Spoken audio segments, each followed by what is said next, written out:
Listen, it's time for another totally true adventure from the Bible, and this one might get a little dangerous. King Saul knows about David being chosen to be the new king, and Saul is angry.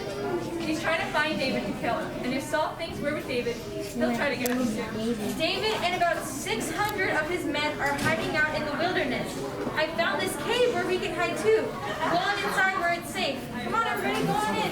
Come inside. Let's check out what really happened on this Bible adventure.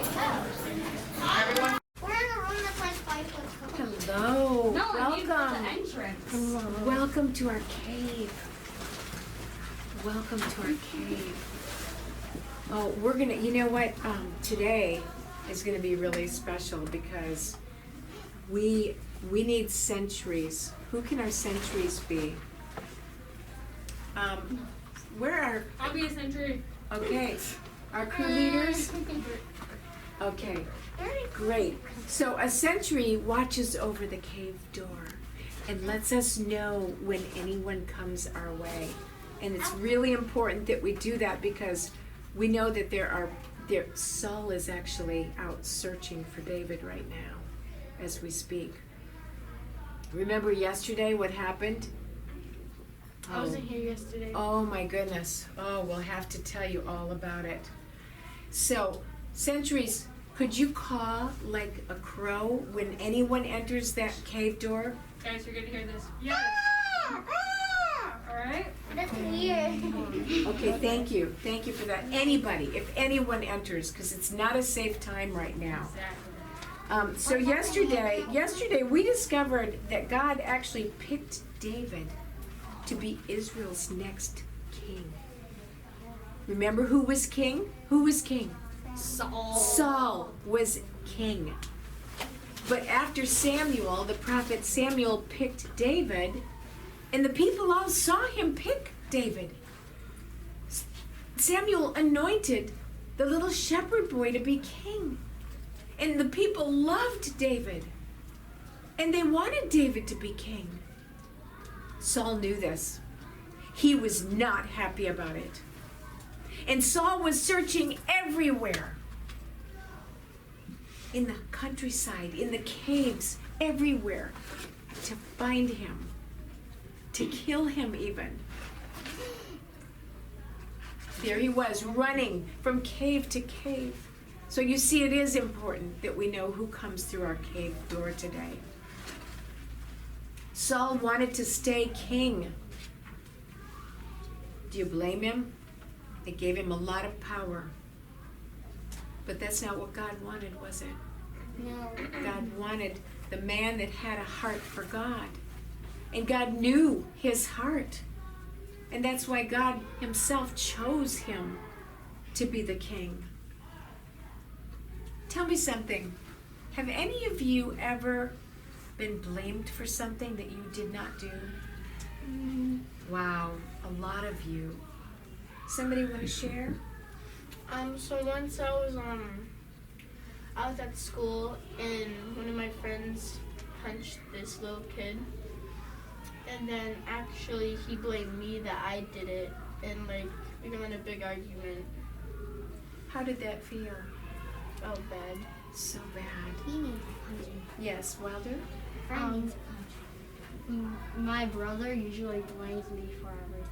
Yeah, that would have been what I would Sounds have. like my sister. I would have shared it. All of you feel that way, right? Yes? So one time my brother he did something that was bad, and then he blamed it on me, so I got grounded for a week. And how did you feel when you were grounded? I didn't really like it. You didn't really like it because you didn't do anything, right? Yes?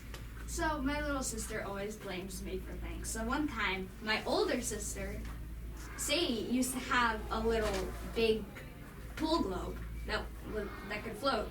And then my older sister popped it. And then Sadie blamed it on me. Uh-oh. And how did you feel? I was like, it was 2 years later when she blamed it on me. Oh my goodness. And So I did was you- like, you remember that? And you got in trouble. Yes? Well, one time me and my friend, I wanted to go play with other friends at the playground, but my friend May said no, And then she started like threatening me, saying, I won't be your friend anymore if you go do that and stuff. And then when I told my teacher about it, she said, May said that, no, she was slapping me and all that stuff. Oh my goodness. Yeah, we've all had these situations, haven't we? So we must know how David feels. He did nothing wrong. He was chosen by God to be king. And the king that was in the seat didn't want him to be king. Thanks for sharing those stories. I love finding out more about my friends. It helped me better understand what a treasure you are and why you're priceless to God. Plus, there's...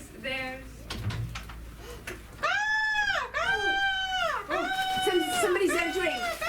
Somebody's entering! Don't worry, everyone. It's David, not King Saul or his soldiers. David! David, what are you doing here? One of my men said people were hiding in here. I came to see who you are. We're your friends. How are you? Oh, if we're friends, then can I tell you that I'm feeling a lot of pressure and fear right now? Guys, press your hands together as tight as you can. Get your hands and press them as tight as you can. That's how life feels for me right now. Things are really hard. Wow, what happened? Well, not too long ago, my men and I came across this little town. We discovered that the Philistines, their big powerful army, were stealing from the people there. I asked God if I should help the people in the village. God listened, then told me to fight the Philistines.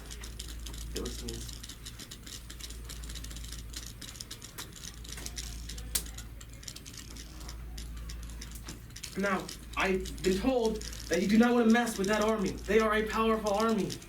But my men were afraid, but God gave us victory. It felt so good to help. Then why are you so worried? Well, first I have the world's biggest bully hunting for me. He has a whole army. Guys, scoot in a little bit closer to each other to see how it feels to be pressured in by fear. Ow. There you go. I thought we'd help the people in the village, but then I asked God if we were safe. God heard me, then said, nope, the village leaders are going to turn you in. Now I'm even being pressured by the people. Guys, get squeezed in a little bit closer. Guys, Oh. Not David. David, this looks pretty uncomfortable. You have no idea. And it gets worse. I asked God if Saul would attack, and God said yes. Now I'm feeling pressured again. Guys, scooting a little bit closer. Oh, jeez. Oh. And now we're hiding in these caves until the danger passes, whatever that might be. Friends, how are you feeling? Call it out. Horrible. I feel a little normal. I feel nice. I feel scared. I feel slightly uncomfortable. David, how do you handle all the pressure when you feel so uncomfortable or horrible? Well, I can always talk to God. He hears every word I say, and because he loves me, I know he cares what I tell him. I've even got a scroll with a prayer on it. I've been writing this prayer. Can I read a part of it to you guys? Yes. All right, and as I read it, I will pause, and you guys can scoot farther apart to feel that pressure being relieved. Oh, wait, what? So we have to sit in and... farther apart. no, but we haven't done it. My prayer says, bend down, O Lord, and hear my prayer. Answer me, for I need your help. Scoot a little farther away. Protect me, for I am devoted to you. A little farther away. Save me, for I serve you and trust you. You are my God. A little farther away. Listen closely to my prayer, O Lord. Hear my urgent cry. A little farther away. I will call to you whenever I am in trouble, and you will answer me. Look how far away you guys are. Ah, it feels so good to talk to God. And every time you I'm do, not far away God from hears you. You are treasured. Try it again. Ready? God hears you. You are treasured. Yep, when you're sad or when you're happy or when you're in trouble or when you're on top of the world, God hears you. You are treasured. Thanks, you guys, but remember to keep it down. Oops, sorry. I have to go, but I'm glad to know I have friends like you on my side. When you head out, please keep an eye out for King Saul's soldiers. They're everywhere. Thanks, David. Everyone say thank you to David. Be safe out there, David. Please. Bye. Stay safe. Or you can stay in here.